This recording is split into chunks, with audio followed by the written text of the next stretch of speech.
पंजाब के मुख्यमंत्री ने एक प्रेस कॉन्फ्रेंस की और उस प्रेस कॉन्फ्रेंस के अंदर राजस्थान को एक बड़ा झटका दिया है।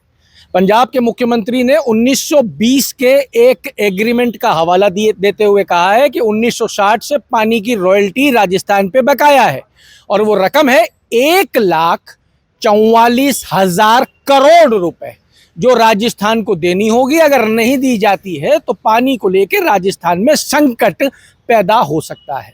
मेरे साथ हैं राजस्थान सरकार के जल संसाधन मंत्री सुरेश रावत जी। एक तरफ आपकी सरकार राजस्थान की प्यासी धरती को पानी पिलाने की विचारधारा लेके काम कर रही है, दूसरी तरफ ये बड़ा हमला 1,44,000 करोड़ रुपए बकाया। देखिए, ऐसा है कि हमारे राजस्थान प्रदेश के ऊपर 44 रुपये भी बकाया नहीं है और जिस वो समझौते की बात कर रहे हैं वो 1920 की बात है। उस समय ब्रिटिश हुकूमत थी, उस समय अलग अलग रियासतों का राज था। 1947 के बाद हमारे देश के अंदर लोकतांत्रिक व्यवस्था बनी, लोक कल्याणकारी और जनहित की सरकारें आई और वो कह रहे हैं कि साहब 1960 तक पैसा मिल रहा था। तो 1960 से पहले तो 1955 के अंदर भी सतलुज नदी को लेकर बात हुई, 1959 को लेकर भी बात हुई, 1985 के अंदर भी इस तरह की बात हुई। कहीं भी पानी को लेकर रॉयल्टी की बात न तो लिखी हुई है, न जो मीटिंग है उनके मिनट्स के अंदर है, नहीं आज तक हमने इस तरह की कोई बात सुनी। 2026 में इस तरह की बात करना मुझे नहीं लगता कि न्याय संगत है। और हमारा देश एक संघीय ढांचा है, हमारा देश के अंदर सभी प्रदेशों की सरकारें आपस में मिलकर काम करती है। नहीं तो हमारे देश के अंदर एक राज्य दूसरे राज्य को पानी देता है तो उस पर रॉयल्टी मांगता है, ना कोई देता है। हाँ, कोई प्रोजेक्ट है उसकी शेयर कोस्टिंग आपस में शेयर करते हैं, वो एक जस्टिफाई और एक न्याय संगत बात है। लेकिन पानी पे रॉयल्टी मांगना, वो भी इतने सालों बाद, जिसका कोई आधार नहीं है, मुझे नहीं लगता कि संविधान की जो हमारी मूल भावना उसके अनुरूप है। साहब एक चीज बताइए, आप कह रहे हैं कि संविधान की मूल भावना के अनुरूप नहीं है, आप कह रहे हैं इस तरीके का कोई समझौता नहीं है, तो क्या पंजाब के मुख्यमंत्री का जो बयान है उसको आप क्या गैर जिम्मेदाराना ठहरा रहे हैं?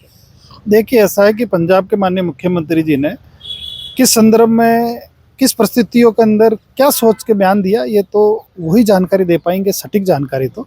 लेकिन जहाँ तक राजस्थान प्रदेश का मामला है, जहाँ तक जल संसाधन विभाग की बात है, जहाँ तक इस तरह के समझौते की बात है, जहाँ तक रॉयल्टी का पैसा बकाए की बात है, विभाग का मंत्री होने के नाते जब मैंने ये इनकी प्रेस कॉन्फ्रेंस देखी, जब मीडिया के बंधुओं का मेरे पास फ़ोन आया इस बारे में मेरे विचार जानने के लिए, उन्होंने मेरे से संपर्क किया, तो मैंने मेरे विभाग से तथ्यात्मक लिखित के अंदर इसकी रिपोर्ट मंगाई है। उस रिपोर्ट के अंदर कहीं भी इस तरह का कोई हवाला नहीं है। 1947 से लेकर अब तक जितने भी सारे रिकॉर्ड है वो हमने खंगाले हैं।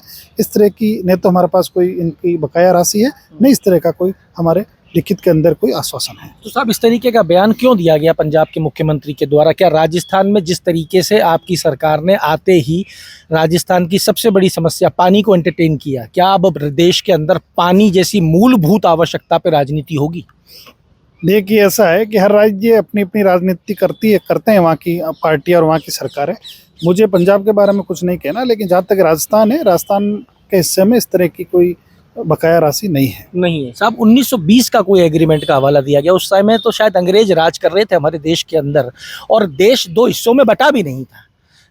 जो एग्रीमेंट है उसके तहत एक हिस्सा तो पाकिस्तान में चला गया है, तो क्या रॉयल्टी पाकिस्तान से भी मांगी जाएगी क्या? देखिए, ये बात तो आप पंजाब के माननीय मुख्यमंत्री जी से पूछोगे तो ज़्यादा बढ़िया और ज़्यादा अच्छा, ज़्यादा सटीक जवाब दे पाएंगे। लेकिन 1920 के अंदर तो ब्रिटिश हुकूमत थी, वो हमारे देश को लूटना आई थी, आर्थिक तंत्र को चूसना आई थी, रियासतों का राज था। उस समय देश एक ही था, आज पाकिस्तान बन गया, हमारा हिंदुस्तान इधर है, आधा हिस्सा पाकिस्तान में चला गया। तो अब इस तरह की बात करना न्याय संगत नहीं है। न्याय संगत नहीं है, तो सर इसके ऊपर राजस्थान सरकार क्या एक्शन लेगी? देखिए, ऐसा है कि लिखित में कोई लेटर आएगा तो हम विधिक राय लेके आगे बात करेंगे।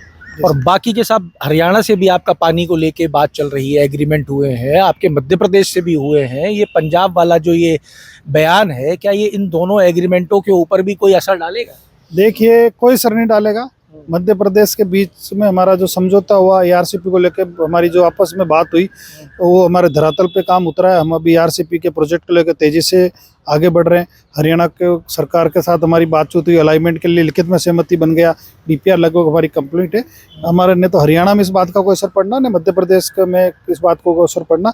हमारा जैसा काम पहले चलता था आगे वैसे चलता रहेगा। साहब, एक पंजाब को लेकर हम एक दूषित पानी जो आता है उसको लेकर हमने काफ़ी सफ़र किया है, निरंतर बातें भी चली हैं, लड़ाइयाँ भी हुई हैं, कागजी वॉर भी हुआ है, लेकिन उसका हल नहीं निकला। जब आज पानी का विषय निकल के आया है तो क्या राजस्थान सरकार उस दूषित जल जिसकी वजह से राजस्थान में कैंसर की बीमारी ने घर बनाया है उसके विषय में भी चर्चा होगी? देखिए, ऐसा है कि ये बड़ी गंभीर समस्या है। इस समस्या को लेकर हमने कई बार पंजाब के माननीय मुख्यमंत्री जी को पत्र लिखा है, वहाँ का जो प्रदूषण नियंत्रण बोर्ड है उसको भी पत्र लिखा है।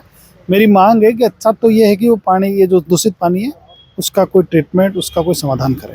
आप कुछ सलाह देना चाहेंगे भगवंत मान? बिल्कुल, निश्चित रूप से मेरी सलाह यही है कि जो राजस्थान के अंदर केमिकल का पानी आ रहा है पंजाब से, उसको वो रोके, उसका कोई समाधान करें। सर, ये पानी तो नहीं रुक जाएगा राजस्थान का सतलुज वाला 1,44,000 करोड़ के झटके में? देखिए, ऐसा नहीं है। जब दो राज्यों के अंदर आपस में पानी के बंटवारे को लेकर कोई विवाद या कोई बात होती है तो उसकी कंट्रोलिंग भारत सरकार करती है। भारत सरकार की बीबीएम एक संस्था है, स्वतंत्र बॉडी है। कब किस राज्य को कितना पानी कब मिलना है वो तय करती है। इस तरह की कोई बात नहीं है कि पानी रोक लेगी। कोई भी राज्य किसी भी दूसरे राज्य का पानी रोक नहीं सकता, क्योंकि भारत सरकार उस पर स्टैंड लेती है। तो साहब, ये आप सुन रहे थे राजस्थान सरकार के मंत्री सुरेश रावत को, जिन्होंने बड़ा स्पष्ट कर दिया है कि भगवंत मान ने जो कहा है, पंजाब के मुख्यमंत्री ने जो कहा है, ये तो उन्हीं से पूछना होगा कि उन्होंने क्यों कहा है। 1920 की हुआ एग्रीमेंट, जिसको आज 100 से भी ज़्यादा वर्ष बीत चुके हैं। उस वक्त हिंदुस्तान एक हुआ करता था, 1947 में विभाजन हुआ, कुछ हिस्सा पाकिस्तान में चला गया है, तो क्या रॉयल्टी पाकिस्तान से भी ली जाएगी? दूसरी चीज़ जो यहाँ निकल के आई है वो ये है कि जब भी किसी स्टेट का दूसरे स्टेट के साथ पानी जैसे विषय को लेकर समझौता होता है तो कॉस्ट शेयरिंग होती है प्रोजेक्ट की, रॉयल्टी जैसा कुछ नहीं होता। ये राजस्थान सरकार के मंत्री का कहना है। अगर कोई चिट्ठी या कोई लेटर आया तो विधिक राय लेकर उस पर जवाब दिया जाएगा। और भगवंत मान मुख्यमंत्री पंजाब को सलाह दी है कि वो दूषित जल जो आ रहा है उसको रोकने का काम करे, जिससे राजस्थान के लोगों का स्वास्थ्य ना बिगड़े। जुड़े रहिए हमारे साथ। अमर उजाला के लिए जयपुर से मैं आशीष। आपके राज्य की खबरें, आपके शहर की खबरें सबसे पहले जानने के लिए देखते रहें अमर उजाला। चैनल को सब्सक्राइब जरूर कर लें और पाएं हर अपडेट।